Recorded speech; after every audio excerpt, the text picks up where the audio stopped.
yo soy Salva Codinac, como me han presentado, soy de Oiko Design Office, un estudio que arrancamos hace 5 años. Somos un equipo pequeñito de 4 o 5 personas con perfiles entre diseño, ciencias ambientales, ingeniería.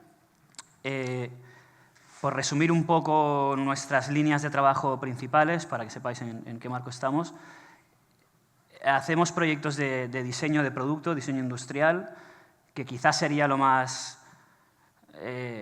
como se ha entendido siempre el diseño de producto, ¿no? Llega una marca, te pide un producto nuevo para su catálogo, pues conceptualizas, desarrollas. En nuestro caso también industrializamos, significa que les acompañamos en la fabricación. Tendemos a proponer soluciones que quizá ellos no manejan tanto y creo que es una parte importante de nuestro trabajo, acompañarles en que eso realmente se haga realidad. Este producto que estáis viendo es una silla que hicimos para Gandia Blasco, que es una compañía de mobiliario de exterior de Valencia.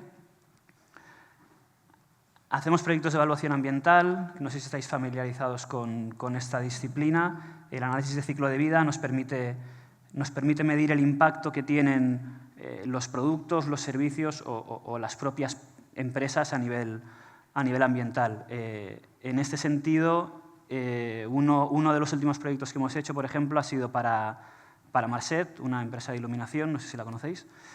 Les hemos hecho una evaluación ambiental corporativa, que al final ha consistido en entender, resumiendo muchísimo, en entender cada euro que ganan, qué impacto ambiental tiene, qué huella de carbono tiene y cómo se distribuye en su actividad del día a día y en todo su catálogo de productos, para entender qué productos tienen un mejor rendimiento eco-eco, que lo llamamos nosotros, que es el rendimiento económico, ecológico. Entonces, ver directamente que quizá hay unas referencias que no tiene sentido que estén en el catálogo, que el impacto que generan para el beneficio que dan quizá podrían desaparecer de ese catálogo. O quizá hay algunas que con pequeñas acciones podemos mejorar y ganar rendimiento, como si dijésemos. Y por último, que es lo que más me gustaría hablar hoy, hacemos proyectos de desarrollo de materiales circulares a partir de residuos. Para esto seguimos una metodología que no voy a entrar mucho en el fondo, pero básicamente hay como 4 pasos clave. El primero es entender qué cualidades del material lo harán destacar a nivel mecánico, a nivel ambiental, a nivel experiencial, cómo lo percibe el usuario. Es un material ligero, es un material con una textura flipante, es un material como súper pesado, es brillante. Y entonces a partir de ahí creamos como esta visión experiencial que es entender para el usuario qué significa este material. ¿Le parece un material ecológico o no ecológico? ¿Le parece un material premium, más raw? ¿Qué significa para el usuario este material? A partir de ahí podremos entender qué le hará marcar la diferencia y en qué mercados, ya a escala, en qué mercados de aplicación a escala, será más competitivo. Y esta metodología la combinamos con lo que nosotros hemos llamado pasar del diseño desde el reciclaje, del diseño para el reciclaje al diseño desde el reciclaje. El diseño para el reciclaje, no sé qué perfiles de aquí están más dentro del diseño de producto, pero el diseño para el reciclaje, imagino que lo habréis oído hablar, consiste en una serie de estrategias que conocemos. Pues en el sector del packaging, por ejemplo, te recomiendan tender a la monomaterialidad, que no haya adhesivos, que las piezas sean desmontables para facilitar después su reciclabilidad.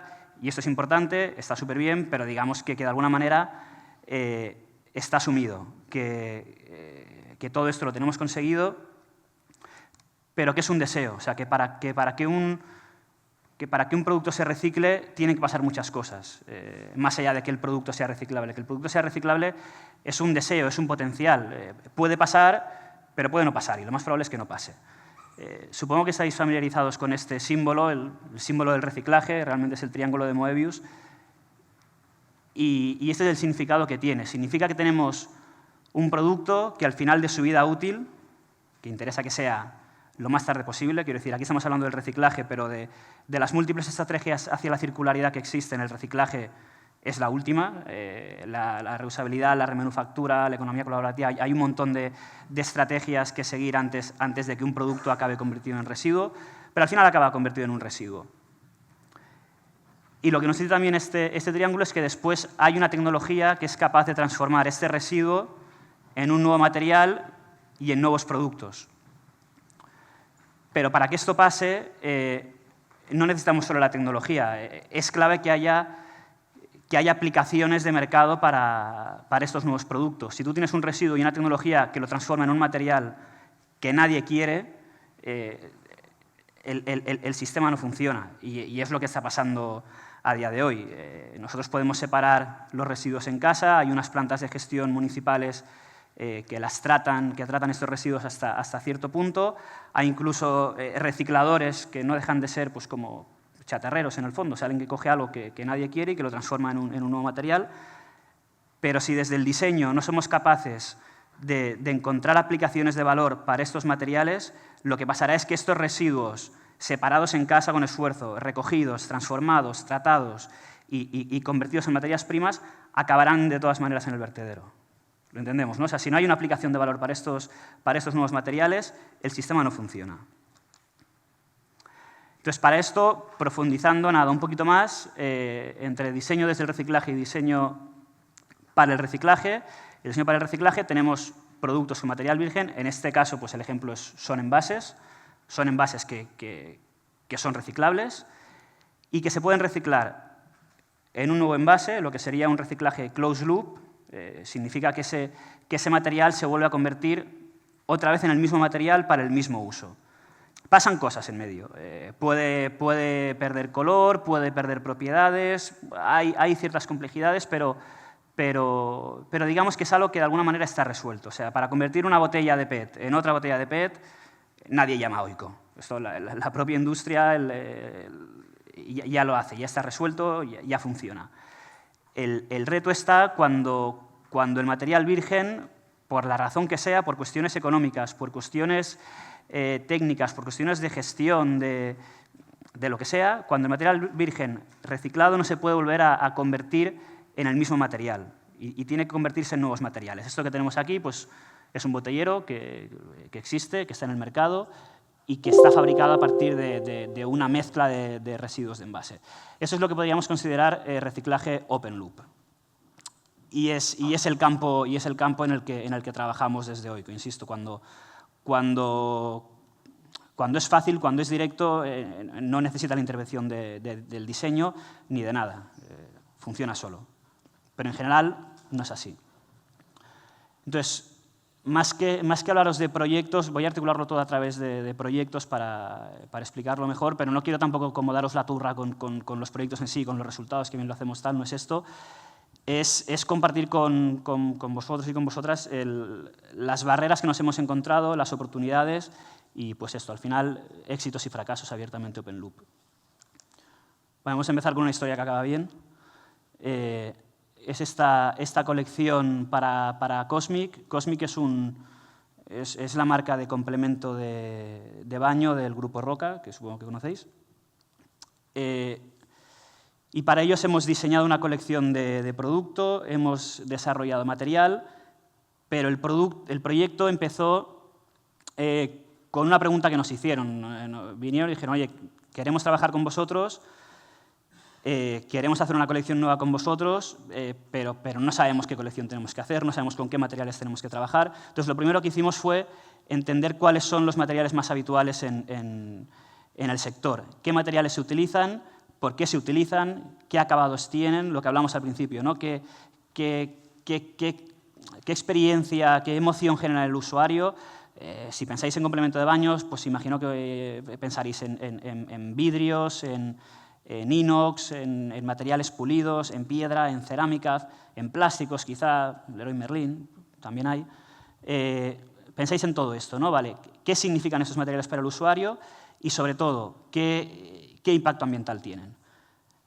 Aquí hay algo que sí que me gustaría explicar, que es, no quiero meterme mucho en esto, pero es qué impacto ambiental tienen aplicado en producto. Cuando tú analizas la huella de carbono por kilo de material, supongo engañoso, ¿no? Porque tú dices, vale, por kilo de plástico la huella de carbono es X, por kilo de acero inoxidable es X, ya, pero es que el acero pesa 7 veces más que el plástico. La cantidad la cantidad de acero o de plástico que lleva un producto no es la misma ni en peso ni en volumen, porque quizá el plástico pues, te exige como más volumen, ¿no? Entonces el peso se incrementa, no puedes hacer una comparativa 1 a 1.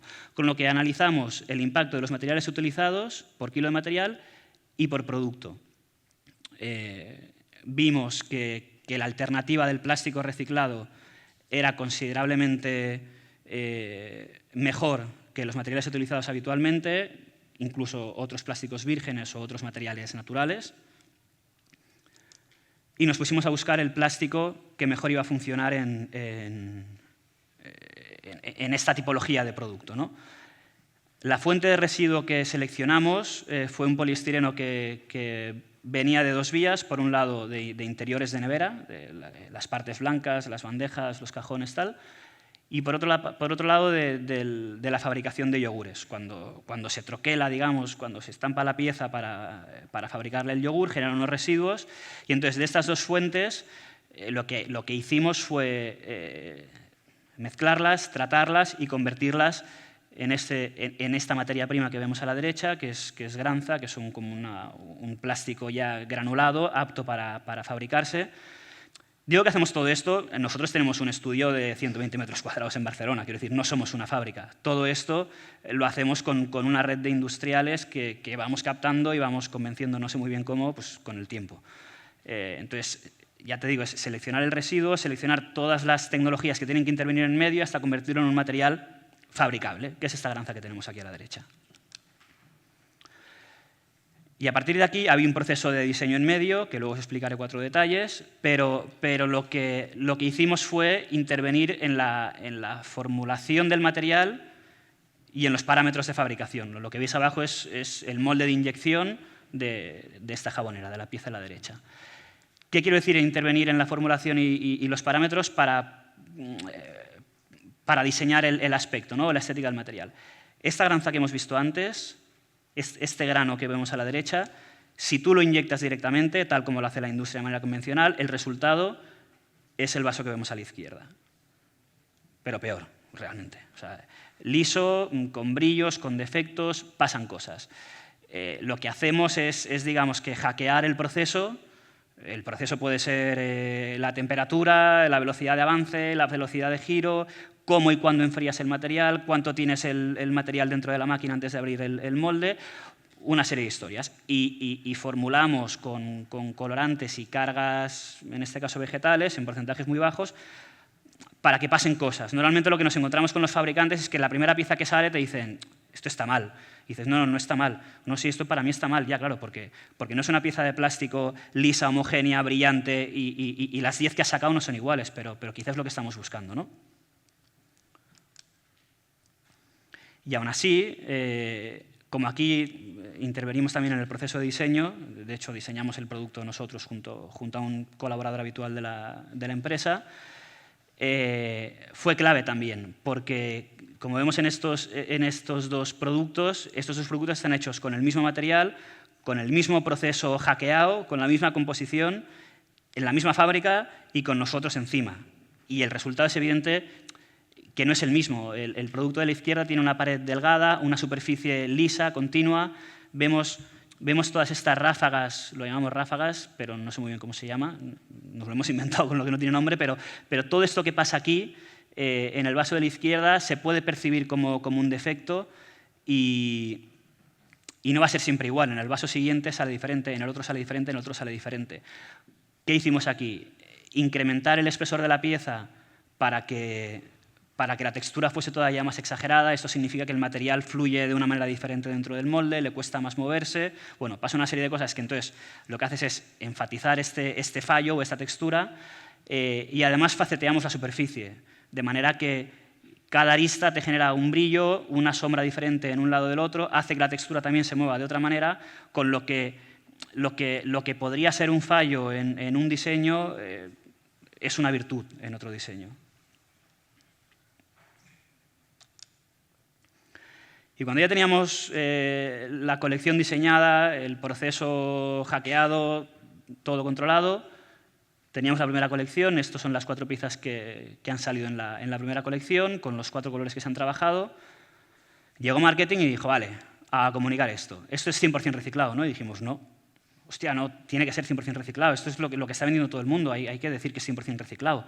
Y le decíamos, no, si tú quieres algo 100% reciclado, no vas a conseguir esto. Hay como esa tendencia que no está basada en ciencia y no está basada en datos que te dicen, porque sí, porque parece que es lo que hay que decir, que algo es 100% reciclado. Si tú quieres 100% reciclado, el resultado va a ser el vaso que teníamos al principio, perdona, este de la izquierda, blanco, liso, bueno, está bien, pero es eso. Si tú quieres realmente un producto de éxito en el mercado en el que tú te mueves, que además que es de gama alta y que te funcione, lo que tienes que es decir que es 100% real, pero es 95% reciclado. Y aún así, cuando esto ya estaba claro y hicimos la preserie, una preserie de 5.000 unidades, para acabar de ajustar los parámetros a escala, funcionó bien. Lanzamos la serie ya de 30.000 unidades y lo que veis a la derecha es una videollamada mía con el fabricante porque hablando mal no había huevos de conseguir el mismo color que habíamos conseguido en la preserie. Decía, lo he formulado igual, está todo igual, te lo prometo, pero no sale igual. ¿Qué es lo que pasó? Acabó bien, pero lo que pasó es que para conseguir esta granulometría, esta granza homogénea con un blanco más o menos estable entre lote y lote. Lote me refiero a que tú compras 5 toneladas de material, al año siguiente compras 10 más, al año siguiente tal, y nosotros lo vamos fabricando según el cliente necesite este material, ¿no? Lo que pasó aquí es que para mezclar todos esos residuos y conseguir un blanco estable, la cantidad de colorante que le ponías a esta materia prima no era siempre la misma. Quizá al principio era un 0,8%, pero después para conseguir el mismo blanco era un 1,2, luego era un 1, luego tal, con lo que visualmente y aparentemente al inyector, al que va a fabricar la pieza, el material que le llega siempre es el mismo, pero la realidad es que un lote había sido como más blanqueado que el otro, con lo que luego cuando él aplicaba la formulación que habíamos establecido, el resultado no era el mismo.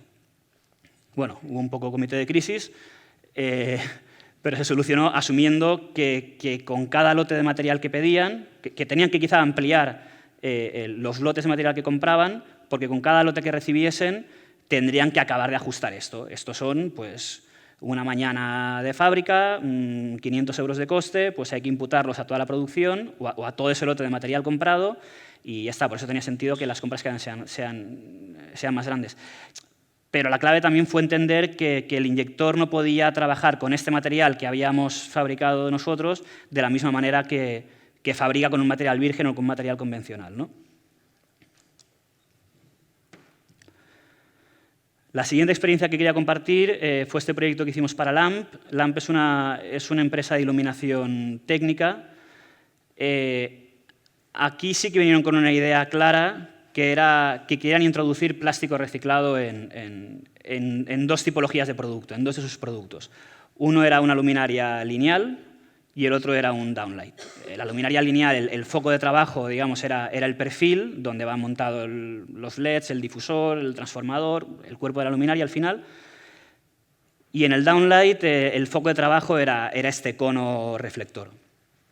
Era un reto importante porque es introducir plástico reciclado en un sector como muy estricto a nivel de normativa. Y a nivel de restricciones técnicas, mecánicas también, ¿no? Son productos muy precisos, con mucha definición.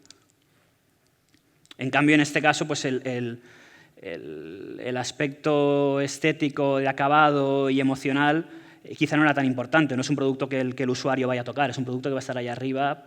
No era tan importante, ¿no? Con lo que todo esto es algo que tienes que tener en cuenta, lo que decíamos en la metodología, donde no vas a utilizar el mismo material, quizá no tiene sentido utilizar el mismo material que se utilizaba en el otro proyecto, utilizarlo en este. Entonces, empezando por el perfil,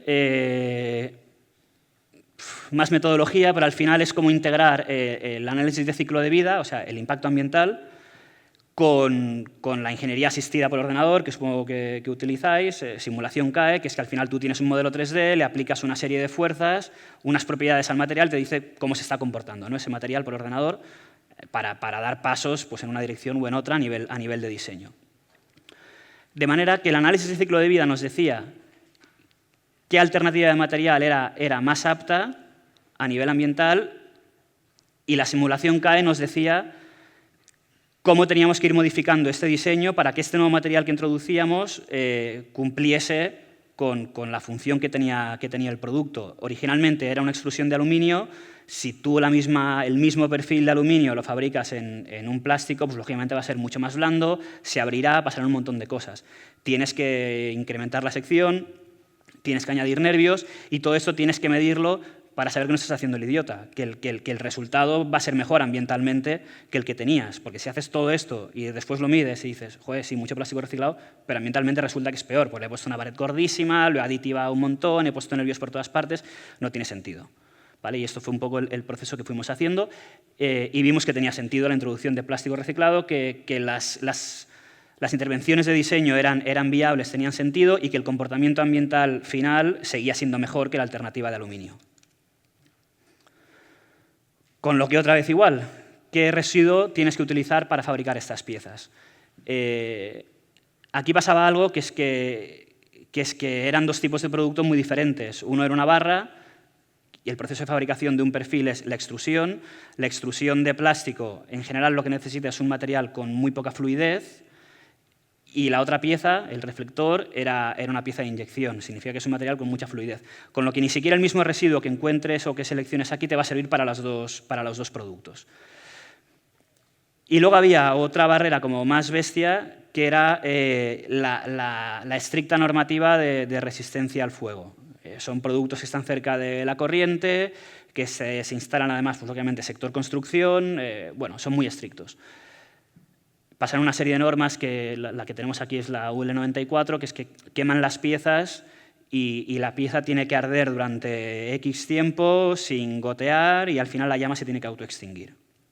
¿Vale? Nuestra primera idea feliz fue decir, vale, hay productos en el mercado que se acaban convirtiendo en residuos y que ya estarán aditivados con retardante de llama porque han estado haciendo esta función, vamos a por ellos, ¿no? Que puede salir mal, quiero decir, un plan sin fisuras.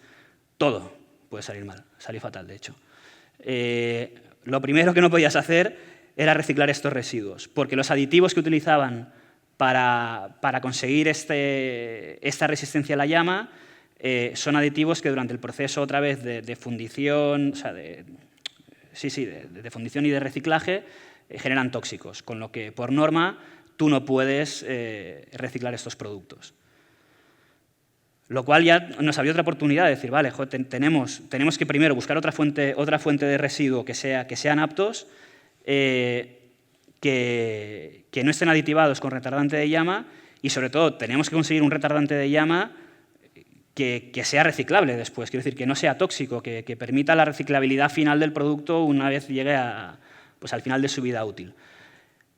Entonces, para las piezas de inyección, conseguimos una fuente de residuos que procedía de automoción, que eran ópticas y faro de coche, al final parecido, pero puesto en un coche. Y para la extrusión conseguimos un polietileno de alta densidad, que es un residuo bastante convencional, que procede de botellas de detergente y de envases muy convencionales. Ya teníamos las dos fuentes seleccionadas y lo que hicimos fue pues, aditivarlas con un retardante de llama no tóxico, no halogenado, que lo conseguimos. Fabricamos esta granza otra vez, este pellet, este gránulo procesable, e hicimos pruebas. Hicimos pruebas de extrusión. Lo que veis a la izquierda es una extrusión del material reciclado sin ningún tipo de aditivo y lo que veis a la derecha es la misma pieza extruida con el mismo material, pero con el aditivo no tóxico. Es evidente. No salió. O sea, la de la izquierda no es apta porque no cumple con norma y la derecha no salía la pieza. Que también es cuando muchas veces nos dicen, ¿ves? ¿Por qué es reciclado? No, joder, el reciclado funciona, lo que no funciona es el aditivo. Pero como el proyecto era este y el objetivo era este, no era conseguir una pieza con plástico reciclado y que fuese reciclable al final de la vida útil, no queríamos seguir llenando, digamos, el mundo de productos de plástico reciclado, pero no reciclables, con aditivos tóxicos y tal. La vía de la extrusión directamente se descartó, no salió. Sí que gracias a todo el análisis ambiental que habíamos hecho antes, vimos que había alternativas de aluminio pues con mejor rendimiento ambiental que la que estaban utilizando. Y esas sí que se implementaron. Pero la vía de introducir plástico reciclado no fue posible. En la inyección, en cambio, era otro material, pero el mismo tipo de aditivo. No supuso ningún problema, las piezas se inyectaban perfecto. Sí que empezamos a detectar que la disponibilidad de este residuo era menor. El sector de la automoción, como no es muy estable, bueno, ya sabéis las crisis que ha ido habiendo, de repente estaban como con unos ajustes de costes brutales, con lo que este residuo que antes no les interesaba al propio sector de la automoción dijeron, no, trae para acá, me lo quedo yo. Con lo que de repente no había fuente de suministro de residuo, por un lado, con lo que tenías que ir a buscarla a otro sitio y la que te llegaba.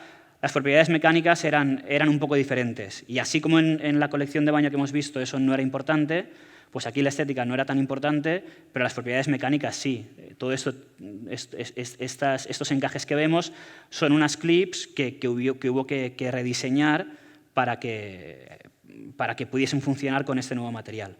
Porque esta es la otra. Aquí no estábamos trabajando con un producto nuevo, es un producto que ya está en el mercado, que el cliente tiene sus moldes, tiene sus fabricantes, y entonces tú puedes intervenir hasta un punto, pero el molde ya está fabricado. Y lo otro que pasó es que este aditivo, que en series pequeñas, digamos, no suponía ningún problema, en series muy largas, este aditivo es como una carga un poco mineral, como si dijéramos, un poco abrasiva. Tú no lo estás viendo, pero realmente, digamos que desgasta más el molde y desgasta más todo el proceso. Con lo que al final, piezas que tenían que ir pulidas, que el molde estaba como súper pulido, este material al cabo de 6 meses se rayaba, había que parar la producción, volverlo a llevar a pulir y volver a arrancar la producción. En este momento están valorando a nivel económico y se está valorando a nivel ambiental si tiene sentido o no el uso realmente de este material en esta pieza. Y además pasa otra cosa, que nosotros nos focalizamos en este reflector, en la pieza grande, pero había otra pieza de inyección que se fabrica exactamente igual, que es esta pieza pequeñita que tenemos al lado, que realmente se pone dentro de esa pieza. Y la función de esta pieza, del recuperador, es únicamente hacer rebotar la luz que sale del diodo, con lo que las propiedades superficiales y de refracción eran súper importantes. Este nuevo material que conseguimos era un material blanco, muy blanco, pero no era todo lo blanco que tenía que ser para mantener esta refracción de la luz. Con lo que, con análisis lumínicos que hicimos, se detectó que había una pérdida al final de eficiencia lumínica y que esta pérdida de eficiencia lumínica, debido a la no blancura total, significaba que había que cambiar el diodo para que tuviese más potencia, para poder mantener las mismas prestaciones. Insisto, estamos hablando de iluminación técnica. Tú estás vendiendo que tu downlight está proyectando tantos lux y tiene que proyectar esos lux. Con lo que medimos a nivel ambiental, el incremento de consumo que significaba cambiar este diodo por la mejora que suponía sustituir esta pieza, que además es muy pequeña, por plástico reciclado, y vimos que no tenía sentido. O sea, que la solución de introducir plástico reciclado en esta pieza en concreto era peor que dejarla tal como estaba. O sea, que este salió regular. Y esto es el último proyecto que hemos hecho este año. De hecho, no está terminado todavía. Fue para Leque, no sé si los conocéis, es una marca de menaje de cocina cuyo ADN, digamos, es la silicona. Es producto de silicona, hacen ya muchas más cosas, pero básicamente hacen silicona. Y con ellos empezamos un proyecto para recuperar su producto y reciclarlo en nuevos productos al final, ¿no? Hay algo diferente aquí respecto al resto de proyectos que os he explicado, que es que aquí el residuo no tiene no tiene un canal de gestión establecido. Quiero decir, cuando se hablaba antes de no, fuimos a buscar este residuo, es porque hay pues, diferentes fuentes de gestión y tratamiento de residuos, ¿no? Los residuos municipales, que son los que tiramos en los contenedores amarillo, verde que tenemos por aquí. Hay residuos de aparatos eléctricos, electrónicos, que os explicaba antes. Hay diferentes vías para recuperar y gestionar residuos. Pero la silicona hasta ahora se considera un material no reciclable, con lo que no tenía directamente un sistema de gestión. Con lo que aquí el primer reto es decir, vale, tú quieres reciclar silicona, pero ¿de dónde sacamos la silicona reciclada? ¿No? Hay que ir a por ella, hay que ir a buscar a tu usuario, a tu comprador o a compradores y usuarios de otro tipo de productos de silicona y conseguir que nos lo devuelvan. Entonces, hubo una primera parte de análisis de usuario, de modelizar como diferentes modelos de logística inversa para ver cuál era la más eficiente a nivel económico y a nivel ambiental. No tiene el mismo coste económico que Correos pase con una motillo por la casa de todos los que estáis aquí a recoger vuestro producto de silicona, a que cada uno se vaya a la oficina de Correos y lo deje. Y a nivel ambiental, lógicamente, tampoco, pero el esfuerzo del usuario tampoco es el mismo. Había que entender hasta qué punto el usuario estaba dispuesto a moverse por devolver esto, qué tipo de recompensa necesitaba. Bueno, hubo una parte un poco más ahí que colaboramos, de hecho, con un equipo de estadística y sociología para entender todo esto. Se establecieron las rutas, las más eficientes, y se ha hecho una prueba piloto de recogida en el núcleo urbano, en la ciudad de Barcelona, donde había pues al final se llegó a un acuerdo con algunos distribuidores suyos, Corte Inglés, Casa Viva, donde había estos cubos, estos elementos de recogida, y se empezó a recoger silicona. Para poder avanzar también es verdad que no esperamos a tener un montón de productos recogidos. Queríamos avanzar con el proyecto, con lo que utilizamos también pues taras de productos suyos, restos de fábrica, residuos que generan cuando hacen los talleres de cocina. Bueno, buscamos otra fuente para poder ir trabajando. Entonces, lo que os decía, hasta ahora se ha considerado un material no reciclable. Resumiendo mucho, en dos tipos de polímeros que hay, si no conocéis, son los termoplásticos y los termoestables. Los que os explicaba antes eran termoplásticos. Significa que tú le aplicas temperatura y ese polímero se deshace, se funde y se puede volver a mezclar. Pasan un montón de cosas en medio, pero se puede hacer. Un plástico termoestable, tú le aplicas temperatura y ni se mueve. De hecho, es la virtud que tiene la silicona. Por eso se utiliza como aislante de manoplas, de aislante térmico, tal. Pero a la hora de reciclarse, pues tiene ese problema, que es el de siempre, que es que si lo haces como lo has hecho hasta ahora o como lo haces con el resto de materiales, no puedes reciclarlo. Y entonces empezamos a explorar vías pues para volver a transformar este residuo, ¿no? Triturados de diferentes tipos, de diferentes granulometrías, micronizado. El micronizado es cuando lo conviertes en polvo, que dices, bueno, pues es lo mismo, triturar pero más pequeño. No, porque es un material blando y parecía que para triturarse en algo tan pequeño como lo que vemos ahí, necesitabas primero congelarlo con hidrógeno líquido. Son unas máquinas que congelan la partícula que le estás poniendo y a golpes, básicamente, se tritura. Pero se microniza porque ya está rígida gracias al criogenizado. Pensamos que lo teníamos e hicimos las primeras mezclas con silicona virgen, porque de alguna manera había que volver a aglutinarlo, porque tú no podías deshacerlo, entonces había que volver a aglutinarlo. Lo mezclamos con silicona virgen y había una reacción química muy rara que había generado el proceso de congelación, que hacía que no ligase. O sea, que como máximo podías tener un 10%, pero después el material no curaba, no vulcanizaba, no funcionaba. Seguimos investigando y llegamos a otra tecnología de micronizado en la que no llegabas a una partícula tan pequeña, pero era suficiente y no necesitabas el proceso de criogenizado. Con lo que llegamos a esta materia prima, en principio ya otra vez transformable y procesable. Hicimos las primeras pruebas de fabricación con fábricas suyas habituales. Todo lo que os he enseñado hasta ahora, creo que es importante decirlo y que lo sepáis, cuando estás en un proyecto de I+D, la empresa tiene que tener claro que la I+D requiere inversión y que no puedes empezar el proyecto sabiendo el resultado, por eso es investigación, pero tienes que entender y que medir muy bien dónde pones el esfuerzo y dónde pones los recursos. ¿Qué quiero decir? Que las pruebas de fabricación que hacemos esos perfiles de extrusión que uno había salido mal, ese vaso delgado que hemos visto antes, tal, todo esto se hace con moldes que están disponibles, o porque los tiene el cliente o porque los tiene la fábrica con la que estamos trabajando, pero intentamos que el cliente no haga una inversión importante en moldes sin saber todavía qué va a pasar, ¿no? Aquí hicimos lo mismo, fuimos a una de las fábricas que tienen, con los operarios habituales, pero nosotros estando encima otra vez para hackear el proceso, porque si lo hacían de la manera que lo hacían siempre no salía, y este fue el primer resultado. ¿Qué pasa? Lo que pasa siempre con los plásticos reciclados si no los trabajas y si no los diseñas. Es lo que llamamos la tiranía del gris reciclado, que es que cuando tú mezclas residuos heterogéneos, sobre todo a nivel de color, si los miras de cerca tienes un montón de puntitos de colores, pero cuando los mezclas lo que estás viendo es un gris, es un poco pues, como los píxeles de una pantalla, ¿no? Si tú mezclas aquí un montón de colores y los juntas, lo que ves es gris. ¿Qué pasó? Que si tú esto lo mezclas con una silicona virgen natural, blanca, que no tiene color, el resultado es este, que vas a tener siempre piezas grises, que además van a ser de un gris más frío, más cálido, con lo que no va a ser siempre el mismo gris y además siempre van a ser grises. ¿Qué hicimos?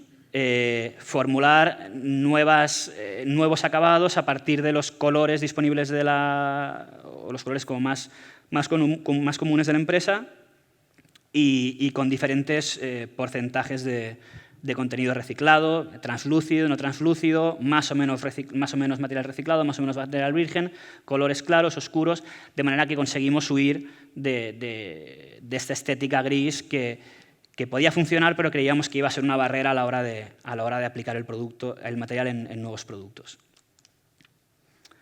Sí que me gustaría lanzar una alerta aquí, cuando os digo de trabajar la estética, de añadir color, de tal, que parece a veces como un poco frívolo. El color es importante, el acabado es importante, la experiencia, la emoción que genera el material en el usuario es súper importante, pero no podemos caer en esta tendencia que hay ahora y que es difícil de detectar si no estás muy dentro, que es esta idea como de imitar el reciclado, ¿no? Un material que es un material virgen, le pones 4 virutillas de lo que sea por encima y, hostia, y parece reciclado y el aspecto no es muy diferente a algunos de los que hay aquí y nos han llegado clientes diciendo no, si yo mi residuo, mira, ya lo estoy haciendo, aquí hay un 30%, un 50% de mi residuo reciclado y lo ves y dices, hostia, esto es material virgen con literalmente un 0,5, o sea, nada, 4 virutillas, pero que te dan el pego. Nada, una alerta desde aquí contra el greenwashing. Y como lo que os decía, no somos solo ingenieros, somos diseñadores y queremos que los materiales que desarrollamos tengan éxito en su aplicación. Lo que hicimos fue montar un taller junto a la empresa y al BCD, en la Design Week de Barcelona, esto fue la semana pasada, para entender qué emociones generaban estos nuevos materiales en los usuarios o en los potenciales usuarios de estos materiales y en qué productos iban a tener más éxito. Lo que os decía, Leque hace muchos tipos de productos. Algunos son para contacto alimentario, pero otros no. Unos son para cocinar, pero otros no. Otros simplemente se congela. Unos ni siquiera tienen contacto con alimentos. Es el mango de una espátula o es una pinza o una manopla de protección para la sartén. Pues todos estos materiales que había, que puede parecer el mismo material, pero no era el mismo material, no tenían el mismo color, la misma translucidez, el mismo contenido de material reciclado, la misma rugosidad, la misma textura. Aquí lo estamos viendo en fotos, pero pasan cosas realmente. Quisimos entender cuáles de esos materiales iban a ser más exitosos en un tipo de aplicación o en otra. Con lo que hicimos otra vez análisis de usuario. El proyecto empezó con un análisis de usuario para entender cómo teníamos que convencer al usuario para devolver el producto y ha terminado con otro análisis de usuario para entender en qué productos había que aplicar cada uno de estos materiales. Y me gustaría acabar con un proyecto que creo que resume bastante pues, todas estas batallitas que os he explicado. Es un proyecto que hicimos hace un año, también con el BCD. Era un proyecto que además estaba subvencionado por la Generalitat de Cataluña. Es una web, si entráis veréis que está todo en catalán todavía, pero bueno, Google Translate y un poquillo de imaginación y seguro que lo pilláis. Que es una herramienta interactiva para ayudar a las empresas a introducir plástico reciclado a través del diseño. Todo esto que os he explicado, hay muchas más experiencias, pero al final es un aprendizaje que tienes con el tiempo, enfrentándote a proyectos, a clientes, a industriales, a materiales, a residuos. Bueno, pues un fracaso detrás de otro. Y lo que intentamos fue, primero, a través de encuestas y de entrevistas, entender al sector del diseño en el ámbito de Barcelona y de Cataluña, qué barreras tenía para introducir plástico reciclado, y te sorprendía que unos te decían no, que no hay proveedores de plástico reciclado, y decías, joder, toma, aquí está la lista, ¿sabes? No, que es que a mi cliente no le gusta, no, que es muy caro, no, que es muy difícil, es que es feo, es que, no sé, te iban dando como su feedback, ¿no? Y entonces, a partir de ahí, hicimos un estudio técnico para entender realmente el estado del arte de la circularidad de los plásticos, cuánto residuo plástico se está generando en España, cómo se está distribuyendo, de dónde viene, viene del envase, de dónde viene el residuo plástico que hay, qué tipos de plásticos se están generando, en qué cantidad, dónde van a parar, cuáles se reciclan realmente, cuáles van a acabar a vertedero. Ya os adelanto que los datos no son los que da Ecoembes, por ejemplo. Pero insisto, no es porque luego se mezcle todo, ¿no? El típico bulo. Es porque cuesta encontrar aplicaciones de éxito para estos residuos y para estos materiales. Hicimos ese estudio técnico y a partir de aquí y de conversaciones con la red de industriales con las que trabajamos y a partir de nuestra experiencia, hicimos como esa herramienta interactiva que si la ven David y María me van a decir que se echan las manos a la cabeza, pero no es un proyecto de gráfico ni de UX UI ni nada de esto. Se ha hecho con una plantilla de Wix directamente, o sea, no hay mucho de esto, pero creo que el contenido es interesante. Por ejemplo, si nos vamos a la I, que aquí no es de investigación, es de inspiración, pues te lanza una serie de preguntas, ¿no? De ¿dónde quieres utilizar el plástico reciclado? ¿Qué tipo de plástico necesitas? ¿Qué proceso de fabricación requiere la pieza? Lo que os decía al principio, no es lo mismo si tú ya tienes un molde y quieres fabricar una pieza de inyección que de extrusión. No te va a valer cualquier residuo plástico. Tienes que saber cuáles puedes utilizar y cuáles no. ¿Qué fabricación anual prevés? Pues si es muchísima cantidad, habrá ciertos residuos, como el que venía de la automoción, que es que no vas a disponer de él. Y si al revés, si necesitas muy poquito, pues ciertos residuos plásticos commodities, como los que vienen de envase, no te van a hacer ni caso, porque por 5 toneladas al año nadie mueve un dedo, por ejemplo. ¿Es importante el acabado de la pieza? Pues si entras en esta pregunta, te dice, vale, ¿es importante el acabado de la pieza? Sí, el color ha de ser exacto. Pues si clicas allá, te va a decir, olvídate. Si dices, ¿puedo trabajar con un rango de color? Pues te explicará todas estas barreras y todo el proceso que vas a tener que seguir para aplicarlo. Si dices, es una pieza oculta, oye, vale, pues lo tienes súper fácil, vete a estos tipos de residuos que son súper baratos, que son negros, grises, tal, total, te da igual. Bueno, es un proyecto que está en fase beta todavía, pero que esperemos que crezca y que resume bastante lo que os he explicado y nuestro trabajo. Así que nada, muchísimas gracias.